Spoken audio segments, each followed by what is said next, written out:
biggest South Asian media group, Ymedia. Hello everyone, my name is Yudhit Jaswal. I'm the group editor at Ymedia. On behalf of Ymedia, I'd like to welcome you all on this very special broadcast on Ymedia.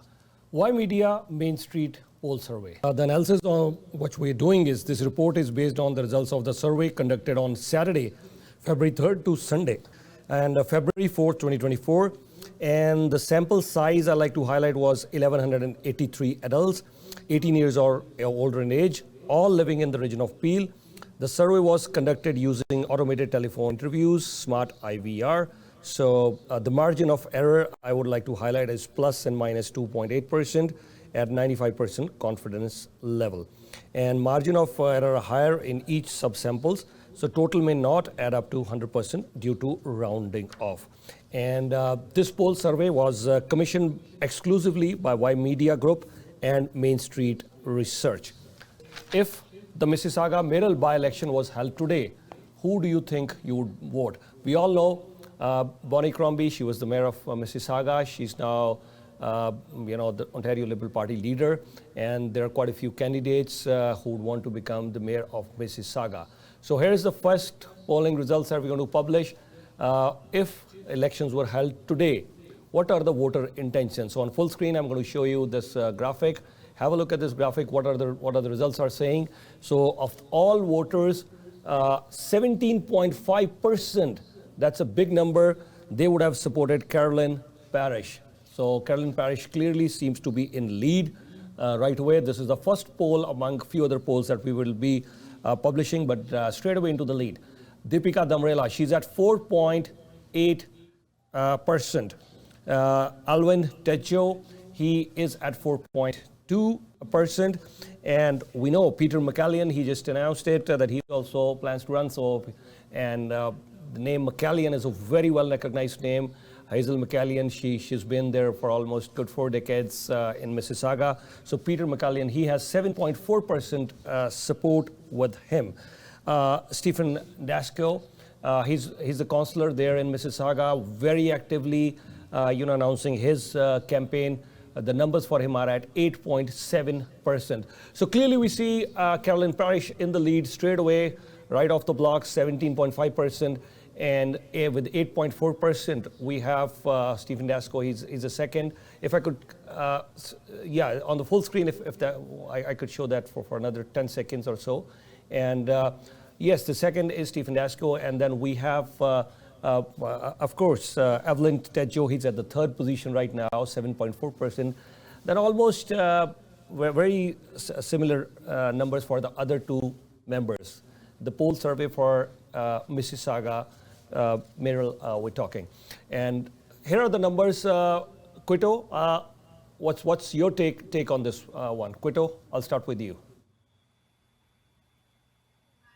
Yeah, I know a lot of your viewers and readers are probably looking at this and saying, 48% undecided is very, very high. But, this isn't unusual for this early in a municipal election that is going to take place. We now know that the election will take place on June 10th.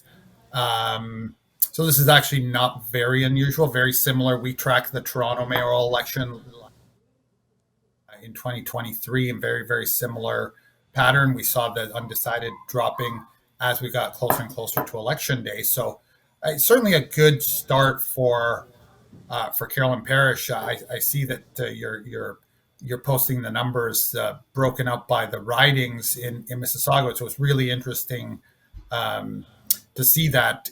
Here we see actually that number is incorrect. Stephen Dasco is not at 32.8 in Mississauga Malton. It's the reverse. Carolyn Parish, which that's her home area, is Malton, is at 32.8, and Malton. Deepika Damrela does very well in her home riding. If you look at those regional numbers, it actually makes a lot of sense where the bulk of the strength is for each of these candidates. Peter McCallion, for example, does best in Centre and in Cooksville. Carolyn Parish does best in Malton. Stephen Dasco in his own area and same for Damerla. So although the top line numbers, remember that this is all voters. So if we were to do a decided and leaning on this, more or less, we would see Carolyn Parrish in the high 30s, and Stephen Dasko in second in the mid-teens, maybe as high as 20%. We didn't run the decided and leaning because at this point, with 48% undecided, it's too early to do that. Hopefully, we'll get a chance to do this a few more times between now and June. But at least for now, it looks pretty wide open race for second place here. All right, and your take on this one, Kimberly. Are you surprised by these results? You're quite active in this area. What's your take on these results? Yeah, I mean, like Keto, I think, the undecided stands to reason right now that it would be about 50% of the vote. Not entirely sure how they're going to vote yet. Let's be clear that they haven't even opened the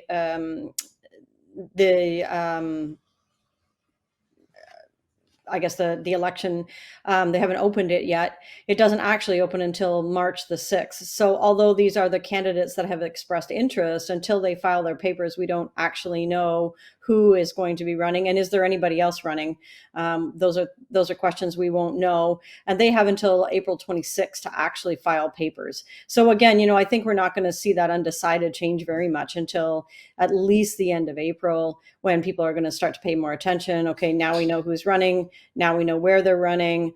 And now we have until June the 10th to make up our minds. So I would anticipate, looking at these polls now, that Mainstreet's done an excellent job of defining certainly how each one of them are strong in their own ridings, and where they're currently sitting as councillors, and where they're currently known. And then as things progress, we'll see where these numbers lead when the city is opened up to them and they've put their papers in and they're actively campaigning. So I'd be interested to see what that looks like when we're halfway through April, beginning of May, as we start to see people make up their minds and understand that there is an election.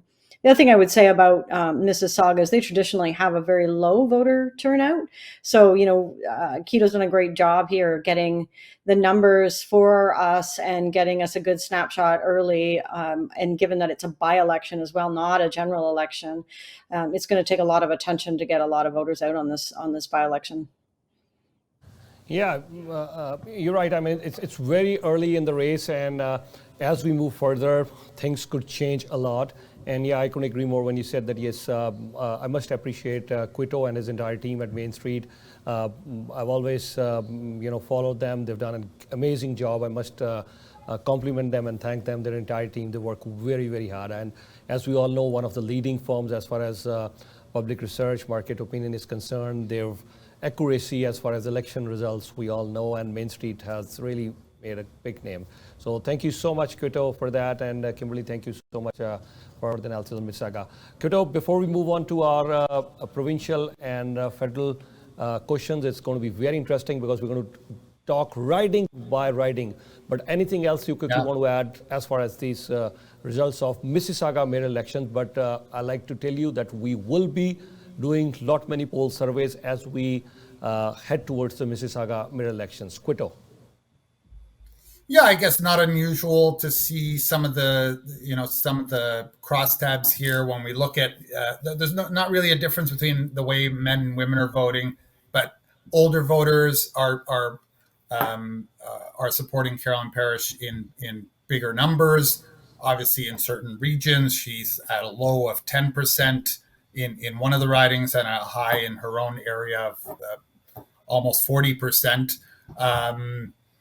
So it's interesting, this is a very, turnout, as Kimberly pointed out. Older voters in the Toronto by-election, for example, it was estimated that close to 70% of voters were over the age of 65 in that by-election. So really, turnout is going to benefit anyone who has that support among older voters.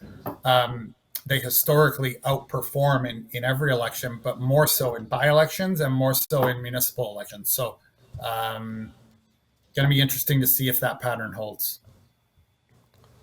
All right. The biggest South Asian media group, Y Media.